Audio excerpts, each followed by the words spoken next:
Bismillahirrahmanirrahim. Cashirkan waxaan ugu dambeeyay adding visual elements. Marka visual elements sida lagu soo daraa documentiga waxaa leenahay visual element waxa waaye shapes oo kale iyo smart graphics oo kale waxyaabahaas waxaa leenahay visual elements.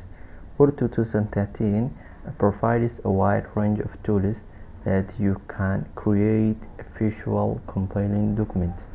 This section covers working with the shapes, smart graphics and word art objects. Marka waxaa leenahay Word 2013 wuxuu leeyahay qeybo badan oo tools kaas ku suurtagelinayo in aad ku sameysid documentigaaga waxyaabo badan oo qurxinayo. Waxaa ku baran doonaa shapeska, smart graphics iyo word artiga sida loo isticmaalo. Sidee loo soo geliyaa insert shapes? Word 2013 provides wuxuu bixiyaa a variety of ready-made shapes.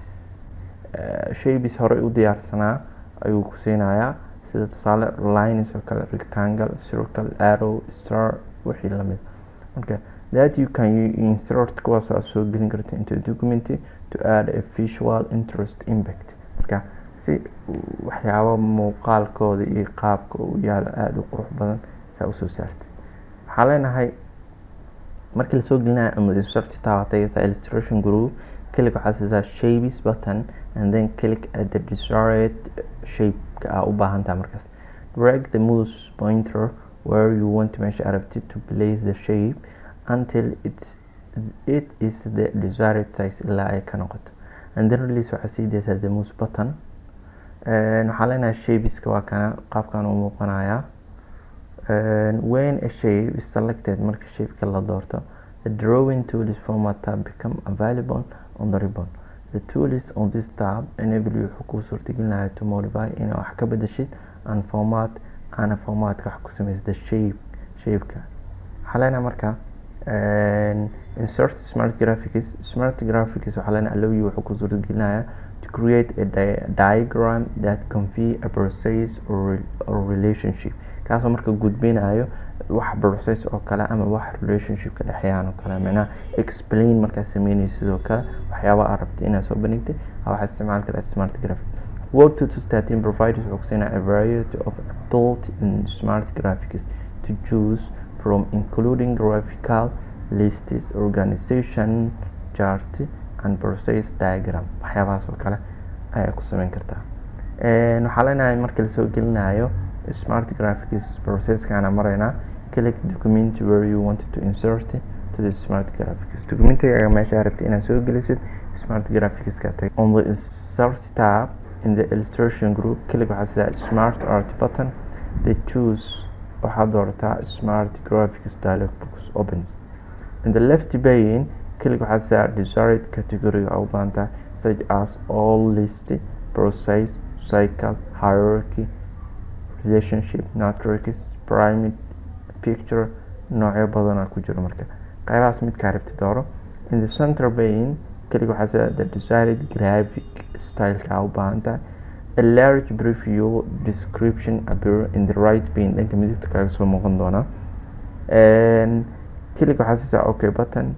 The smart graphic is placed in the document. Place the placeholder text with your own text u baahan qoraalka u baahan ku bedel. When finished, marka dhameys, click outside the smart graphic to deselect it. Marka qayb oo ka banaanka smart graphic shape-ka ku dhufo oo banaanka kadibna sida wuxuu noqonayaa deselect ama xeelaadka ka qaada uu ku select gareysna marka hore. Right pane waa kana aan sheegayna dhanka midigta ka soo muuqana. Haddii all aad ku dhufto dhammaan inta iga soo muuqan doona. List kaliya hadaado waa kana process hadaado. Marka cycle waxyaabo marka aad sharxaysid hadhow ay ku xiran tahay wax process camal hadaa rabtid process ku dhufanay waa ka dooran waa arki doonaa practicada. Waxaa leenahay when smart graphics is selected, markii la dooro the smart graphic tool contextual tab become available on the ribbon. Contextual tab waa noo soo muuqan doono horaan uga soo sheekeynay contextual tab waxyaabo lala. You can use waxaad isticmaali kartaa the tools on the design tab. You can use waxaad isticmaali kartaa the tools on the design and format tabs to change u bedeshay the structure and appearance muuqaalka of the graphics. Waxaa leenahay marka sawirada meesha ka muuqdo wuxuu ku suurtagelin doonaa in smart graphics-kaaga markaas aad qurxiso. Insert word art object waxaa leenahay you can use word art to add a special text effect to a document.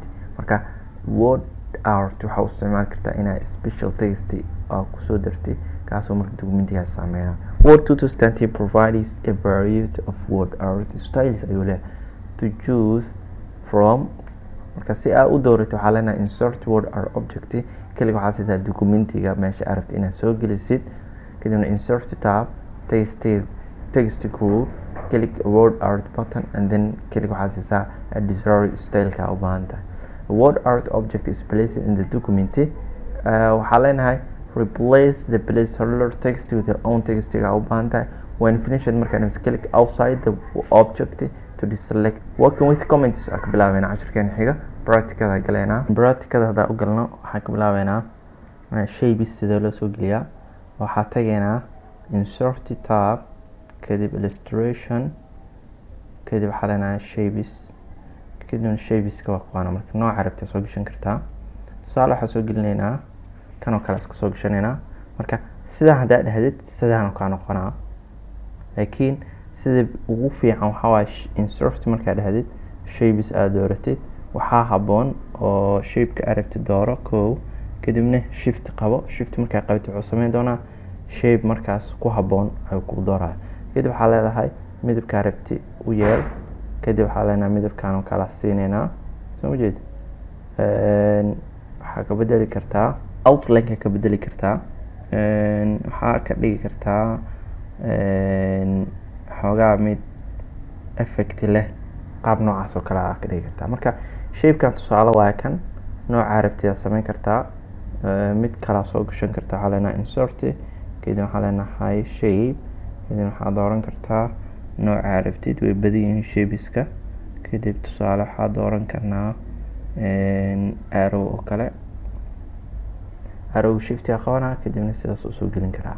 marka markasta waxaa isticmaalaysaa midabka iyo noocii aad rabta u isticmaali kartaa. soo ma jeed marka qaabkaas waxaa u sameyn kartaa shapeska aad u baahan tahay u isticmaali kartaa. tusaale kan oo kale haddaa soo qaato ayadana waa kana. soo ma jeed shapeska midabada nooca aad rabtid, outline hadduu leeyahay haddaa rabtid no outline ka dhigi kartaa.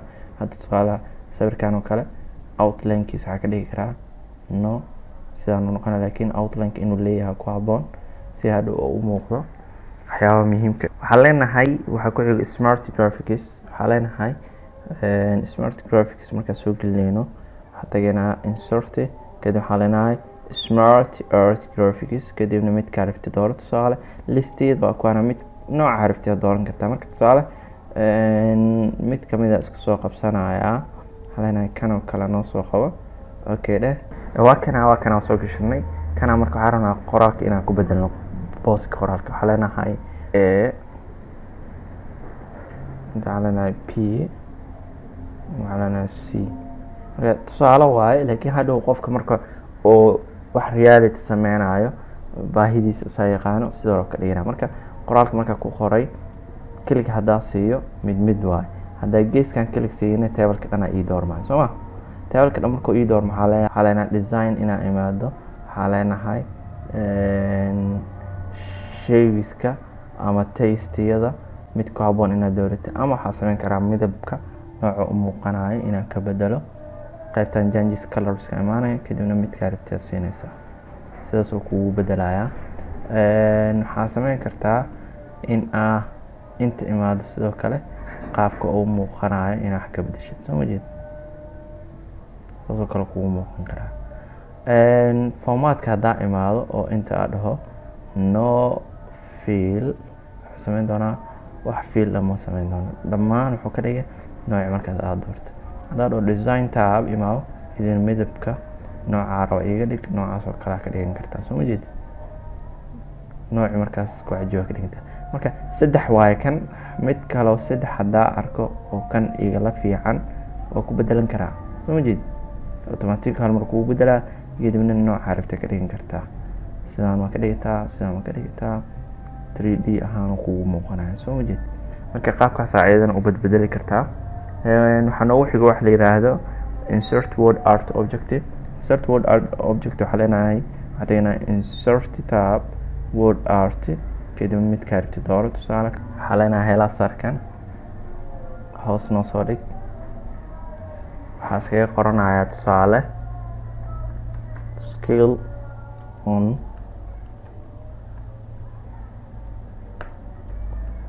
okay.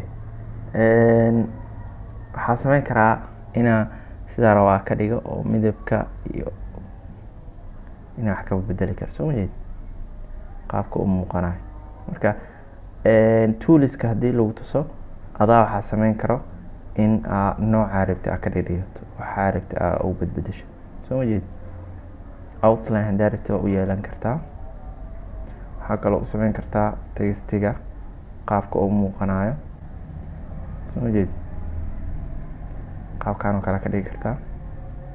marka haddii lagu siiyo example ama tools badan lagu baro sidaa rabtida u isticmaali kartaa. marka insert word art object qaabkaas u soo gelin kartaa. cashirkeena intaan nagu egyahay waa mahadsantihiin.